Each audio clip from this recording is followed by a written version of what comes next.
ሰላም እንዴት ናችሁ?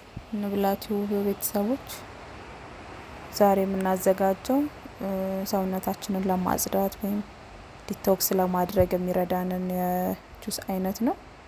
የምንጠቀመው ግብአት ግማሽ ወይም አንድ ስላይስ የሚያህል ሀባብ፣ ጅንጅብል እና ኩካምበር በመጠቀም በጣም ጤናማ የሆነ ጁስ እናዘጋጃለን። ያው ዲቶክስ አብዛኞቻችን እንደምናውቀው ሰውነታችንን ለማጽዳት የማያስፈልጉ ንጥረ ነገሮችን ከሰውነታችን ለማውጣት ይጠቅመናል። ብዙ ጊዜ ዲቶክስ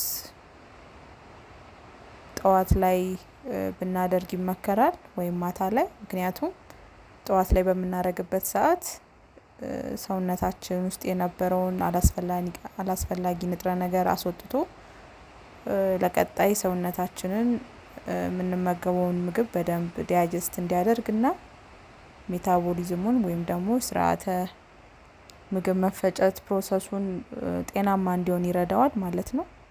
ማታ ላይም ቢሆን መልካም ነው። በተለይ ደግሞ አሁን ጾም ከተፈታ በኋላ አላስፈላጊ የሆኑ ቅባታማ ምግቦችን ብዙ ፋት የመመገብ ሁኔታ ስለሚኖር በዛ ሰዓትም ዲቶክስ ብናደርግ ሰውነታችንን ይመከራል። በዚህ መልኩ ቆንጆ የዲቶክስ የሚጠቅም ጁስ ሰርተናል። እናንተም ተጠቀሙት። ቀጣይ ምን እንዲሰራላችሁ እንደምትፈልጉ ኮሜንት ላይ ጻፉልኝ። ሰላም ሁኑ።